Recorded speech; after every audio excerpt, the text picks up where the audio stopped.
강의사는 증시 각도기. 네, 안녕하세요. 젊은 투자 증시나 진판 안지원입니다. 네, 안녕하십니까. 네, 가루가 덩어리가 되고 있습니다. 네, 각도기 박사님입니다. 하루 만에 다시. 덩어리는 아니고 알갱이. 가루가 알갱이가 되고 있어요. 네. 빨리 알갱이 되라. 네. 네, 오늘 좀 상승을 했는데요.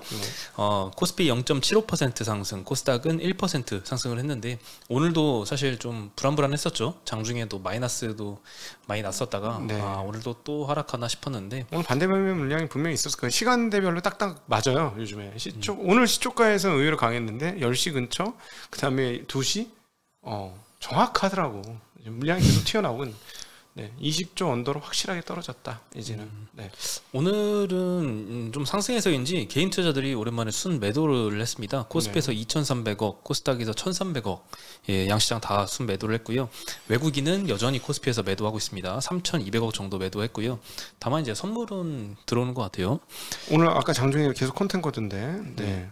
코스닥에서는 그래도 900억 정도 순 매수를 했고요. 기관이 오늘 코스피에서 5,400억이나 매수를 했습니다. 오늘 일본도 한 1.8% 올랐고요. 홍콩도 1% 오르고 있는데 오늘은 상해가 1% 정도 하락을 했습니다. 그리고 뭐 업종별로는 이제 섬유의복 섹터가 2.4% 제일 많이 올랐고요. 운수창고 업종이랑 상승률이 동일했습니다. FNF가 3% 정도 올랐는데 뭐 중국 소비주들이 오늘은 좀 다 괜찮았던 것 같아요. 사실 네. 오늘 수출 잠정치가 나왔잖아요. 20일까지 데이터가 발표가 됐는데 뭐 의료기기나 이제 그 임플란트 쪽도 수출이 굉장히 잘 나왔더라고요. 네. 예, 그래서 FNF도 오늘 3.3% 올랐고요. 운수창고 업종에서는 이제 항공사들이 좀 많이 올랐습니다. 네, 한진칼, 아시아나, 티웨이항공, 대한항공이 다 2에서 4%씩 상승을 했고요. HMM, 페노션, 흥하해운, 해운주들도 2, 3%대씩 전반적으로 상승했습니다. 오늘 또 되게 좋았던 거는 조선주들이 굉장히 많이 급등을 했습니다. 네. 대우조선해양이 9%, 삼성중공업이 6.5%, 현대중공업 6%, 한국조선해양 3.6%, 현대미포조선 2.8%, 조선주들이 다 같이 많이 상승했습니다. 사실 철강주 빠지면 얘들이 올라가는 게 당연했었는데 말이죠. 네, 요즘에 뭐 원자재 가격이 조금씩 하락하고 있어서 네. 그간의 1분기 실적을 굉장히 참혹하게 만들었던 그 후방 가격이 지금 협상 중인데 하반기에는 좀 동결될 가능성도 거론이 되고 있습니다. 네. 통신업종이 오늘 하락률 1위를 기록을 했는데 뭐 사실 뭐 LG유플, KT 0.7% 정도 빠진 것 정도였고요. 비금속 광물 섹터가 하락률 2위를 기록을 했는데 뭐 시멘트, 한일시멘트 같은 경우는 1%대 빠졌지만 포스코케미칼이 0.8% 정도 빠졌습니다. 근데 뭐 업종별로는 0.12% 빠졌다고 지금 업종 하락률 2위를 기록했는데 포스코케미칼뿐 아니라 오늘 2차전지 소재주들이 조금 양극재 위주로 하락세가 좀 있었습니다. 화학 섹터가 업종 하락률 3위를 기록했는데요. 여기에 코스모 신소재와 코스모 화학이 7%, 5%씩 오늘은 조금 하락하는 모습을 보였고요. 유가가 조금 안정화된 지 좀 됐는데 S-오일은 오늘 3% 하락했고요. SKC 2% 하락, 뭐 대한유화나 롯데케미칼, NCC 업체도 1%대 하락을 했고요. 오늘은 넥센타이어, 한국타이어, 금호타이어가 5% 정도씩 오늘은 상승을 했습니다. 상승을 했습니까? 그쪽 고무 가격은 안 떨어지고 계속 고공행위를 하고 있던데. 네, 오늘은 뭐 완성차도 반등을 좀 했고요. 네. 타이어도 괜찮았습니다. 네.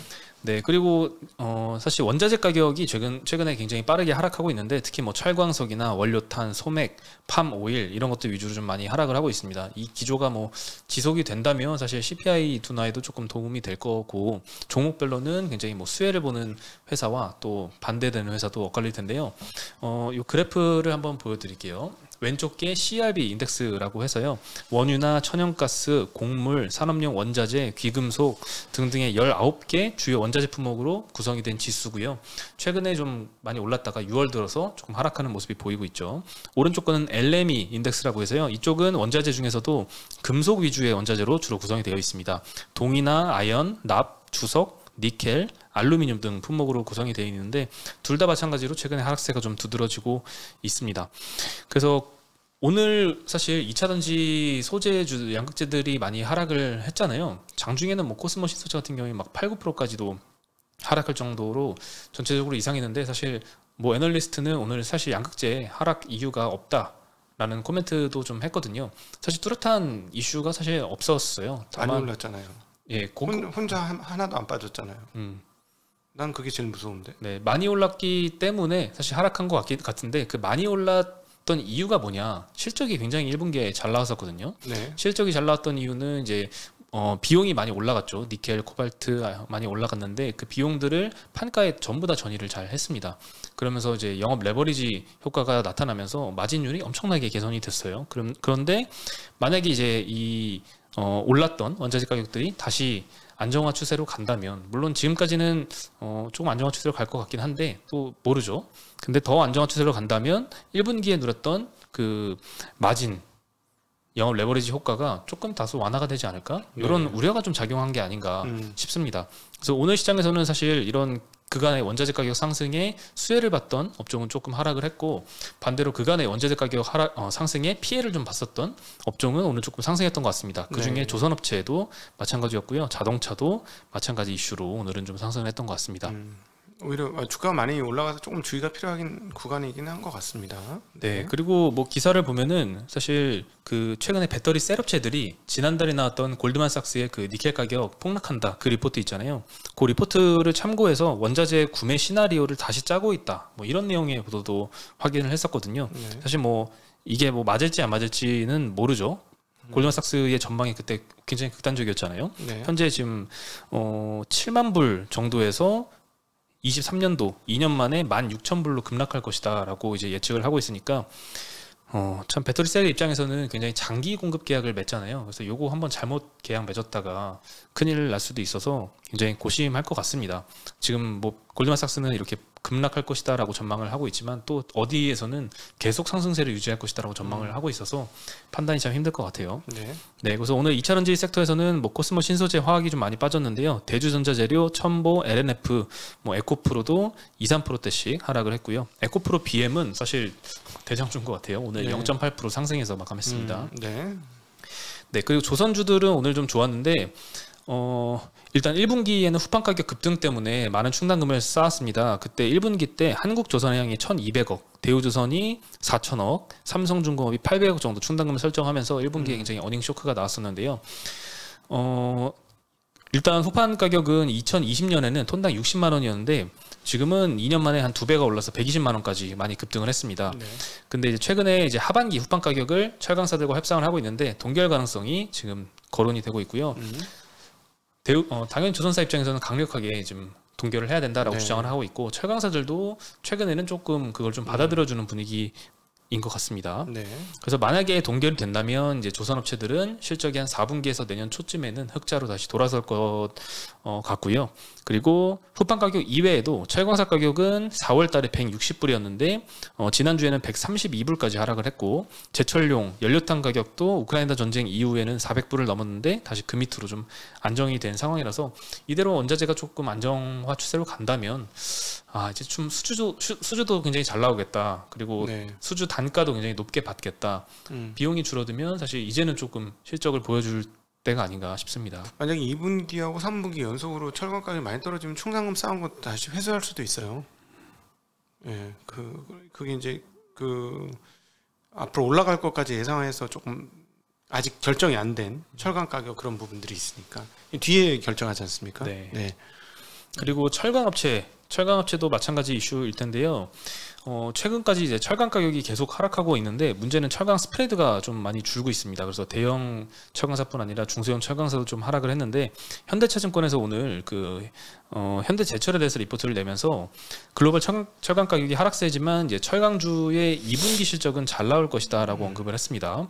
실제 열연 가격을 보면은 4월 고점 대비해서 미국이 16% 하락했고 한국은 10%, 중국도 8% 정도 하락을 했는데, 바오스틸 같은 경우에는 7월에 내수 가격을 동결을 했습니다. 그리고 일본제철, JFE 마찬가지로 하반기 내수 가격을 여기는 오히려 인상했습니다. 톤당 3~4만엔 정도 인상을 했고요. 그래서 사실 지금 시장에서는 철강 가격이 내려오고 있어도 실제로 기업들은 철강 가격을 인상하고 있다. 그래서 2분기에는 좀 잘 나올 것이다 라고 전망을 하고 있고요. 판재 부문에서는 현대제철 같은 경우에는 자동차 강판, 조선용 후판 가격 인상 효과가 이제 나타나기 시작하고, 봉영강 부분도 5월까지의 판가 인상으로 수익성이 좀 개선될 것이다 라고 분석을 하고 있습니다. 근데 하여튼 오늘 나락으로 빠진다면 철강주도 하나도 못 올랐습니다. 아무래도 최근에 그 마진이 계속 여름 스프레드가 가격 줄어들고 있죠. 여름 가격 중국에서 엄청나게 빠지고 있고 뭐 석탄은 좀 덜 빠졌는데 코크스 뭐 이런 것들 다 빠지고 있으니까. 그래서 좀 걱정이 되는 게 사실 이 리포트에서는 이제 2분기 실적을 되게 높게 전망을 하고 있어요. 컨센 대비 한 13% 높게 해서 영업이익 8,780억을 전망을 하고 있는데 밸류에이션도 굉장히 낮다라고 언급을 했거든요. 지금 1분기 기준으로 보니까 PBR이 0.24배까지 떨어졌더라고요. 와, 정말 말도 안 되는 PBR인 것 같은데 적정 PBR을 0.36배로 적용을 해서 사실 한 50% 오를 것이다라고 보고 있는데 이 0.36배도 굉장히 보수적으로 봤다라는 코멘트를 하더라고요. 네, 그래서 실제로 2분기에는 가격 인상 효과가 나타날 테니까 당연히 이제 실적이 잘 나올 것 같은데 문제는 이제 최근에 철강 가격 하락세가 계속된다면 하반기에는 조금 어려워지지 않을까. 마진이 확실히 줄겠죠.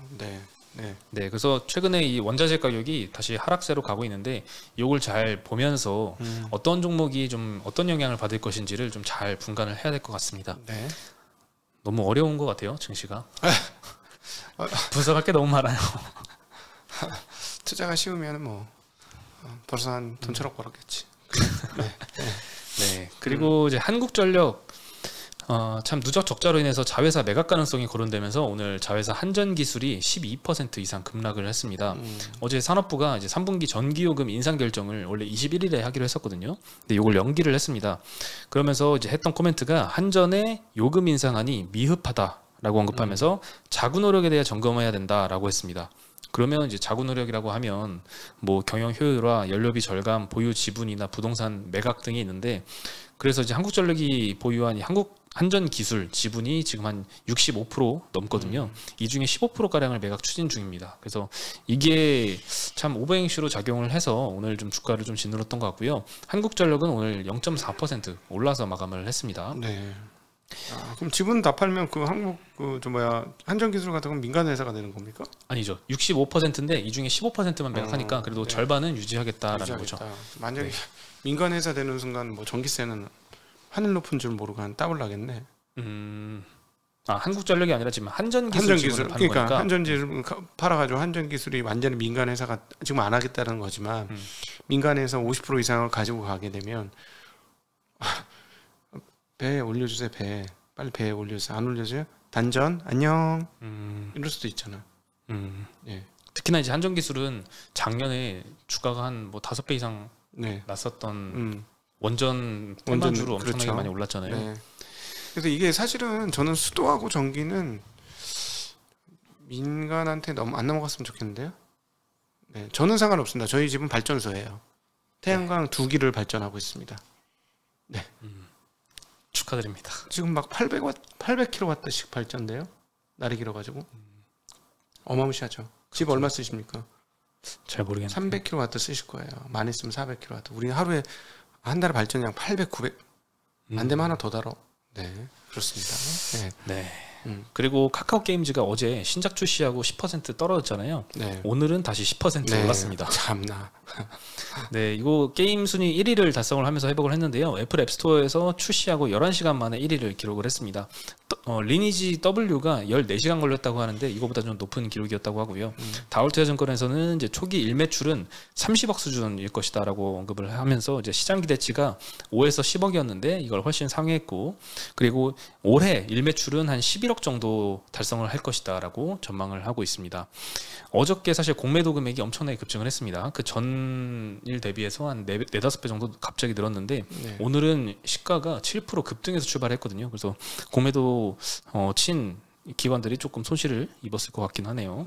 네, 근데 오늘 게임주들이 전반적으로 다 상승을 했고요. 워낙 많이 빠졌죠 최근에. 네, 많이 빠졌죠. 위메이드는 7% 상승했고요. 컴투스 홀딩스, 크래프톤 다 3-4%대씩 상승해서 마감을 했습니다. 네, 그리고 뭐 금융상품 얘기를 잠깐 드리면요. 삼성전자 같은 이 종목형 ELS 많이 발행을 1년 전에 좀 했었잖아요. 워낙 주식시장이 좋으면서 변동성이 커지면 사실 ELS 상품의 기대 수익률도 좀 올라가거든요. 좀 더 높게 이 금융상품을 발행을 할 수가 있는데 1년 전에 키움증권이 발행한 삼성전자 기초자산이 ELS가 20% 손실로 상환이 됐습니다. 아이고. 네, 이제 이런 상환이 시작이 되고 있는데 아직까지는 금액이 크지 않거든요. 네. 근데 이제 삼성증권에서도 삼성전자를 기초자산으로 발행했던 ELS가 20% 손실 확정이 됐고, 뭐 네이버나 삼성 SDI 이런 종목형 ELS들도 10%가량 손실이 확정이 됐습니다. 네. 사실 ELS 투자했다가 이 손실로 확정이 되면은 너무나 화가 날 수가 있는 게, 그렇죠. 이게 사실 성공을 한다고 하면 그냥 5%, 6%? 이 정도 받는 거거든요. 근데 네. 20% 손실 한번 터지면 5%, 6%씩 몇 년을 더 해야 되지. 20%도 다인 거예요. 옛날 한진해운 털릴 때 봤는데 뭐 반토막 이상 났어요. 그렇죠. 그래서 종목형 ELS는 좀 안 했으면 좋겠습니다, 개인적으로. 종목형 ELS 해서 좋은 적을 몇 번 본 적이 없는 것 같아요. 네. 그리고 대부분 주가가 올랐을 때 종목형 ELS 나와요. 사실 ELS는 철저하게 주가가 좀 많이 빠졌다 싶을 때 그럴 때 좀 해야지 그렇죠. 되는 것 같습니다. 네. 네, 그리고 수출 잠정치가 나왔는데요. 한국 6월 전체 수출 잠정치가 312억 달러, 전년 대비 3.4% 감소했습니다. 뭐 아직 10일이 더 남았잖아요. 6월이 잘 좀 했으면 좋겠네요. 네. 좀 감소로 전환해서 조금 걱정스러운데, 수입은 21% 늘었습니다. 그래서 무역 적자가 76억 달러로 확대가 됐고요. 커지네요. 네, 수출액은 이제 전년 대비 감소했지만 그래도 영업일수도 줄었거든요. 6월에 휴일이 이틀이나 있었잖아요. 뭐 현충일도 있고, 그래가지고 일평균 수출액으로 계산하면 11% 늘었습니다. 근데 이때까지는 잘 20%대 막 그 이상씩 잘 증가를 하다가 수출 네. 증가율도 좀 많이 둔화가 된 모습이고요. 그래도 증가한 품목은 반도체가 한 2% 늘었고요. 네. 석유 제품이 88% 늘었습니다. 네, 디젤 휘발유 이런 거 팔겠죠? 네. 네, 가전제품 2% 늘었고요. 수출이 감소한 품목은 자동차가 23%나 감소를 했고요. 자동차 부품은 15% 감소, 무선통신기기가 23% 감소했습니다. 아, 너무했다. 자동차와 이 핸드폰이 수출이 이렇게 안 너무했다, 되면은 너무했어. 참. 야, 우리나라 진짜 완전 중간재 회사 됐네. 나라 됐네. 이거 두 개만 완성품인데. 야. 네. 그리고 마지막으로 이제 최근에 이제 무상증자만 했다 하면 시장에서 지금 난리가 나고 있잖아요. 오늘은 좀 특이한 공시를 봤는데요. 무상증자 결정 공시가 아니라 무상증자를 검토한다는 공시를 봤습니다. 실리콘2라는 회사였는데 이 공시가 나고 상한가를 가더라고요. 네. 네, 공시 내용은 뭐 주주가치 제고를 위해서 무상증자 진행을 검토하고 있는데 규모와 시기는 결정되지 않았다. 네. 뭐 무상증자 뭐 하게 되면 1개월 이내 뭐 이런 공시를 냈는데요. 저는 사실 처음 봤어요. 이런 공시 본 적 있으세요? 무상증자를 네. 고려하고 있다 이런 공시를 냈거든요.